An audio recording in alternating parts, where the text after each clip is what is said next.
All right, so we're on to video number 2 of Clicker Training Molly. What we are going to talk about today are the tricks spin and up. So it's not going to be very long.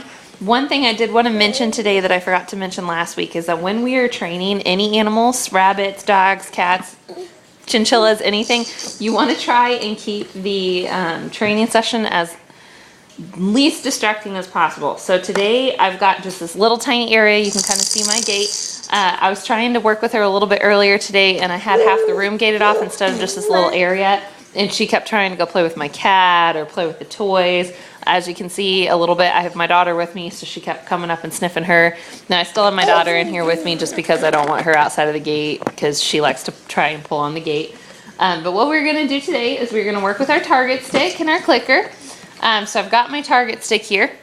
Now what we worked on last week was getting them used to going and touching the target stick. So as of now, for the most part, they should already know it.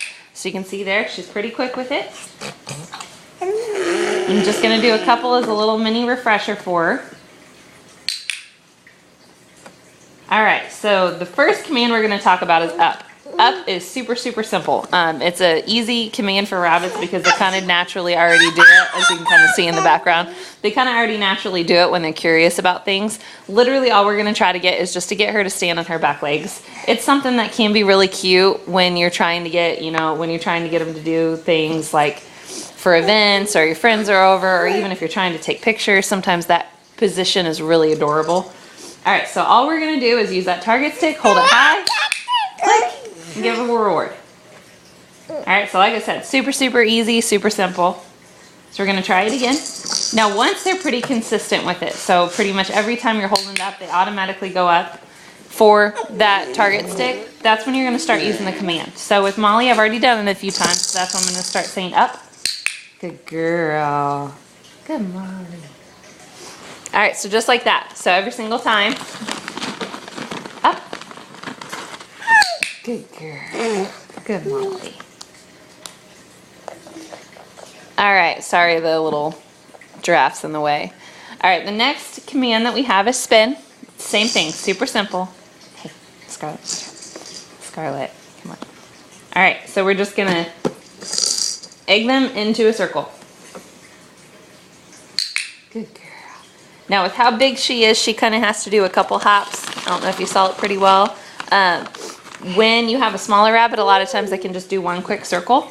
And you can go either way. You've got two choices. You can either change the command. Good girl. Like some people do spin and round, or spin right, spin left. Something like that. That's perfectly fine. It's up to you. I just say spin. Now she hasn't quite figured it out yet, so she doesn't know the command very well. It usually takes about a week or so for them to even get the command, and usually you still kind of have to lure them for a little bit. Spin. Now she's distracted. Like I said, try to keep those distractions minimal. Good girl. All right, so that's perfect. And that is it for today.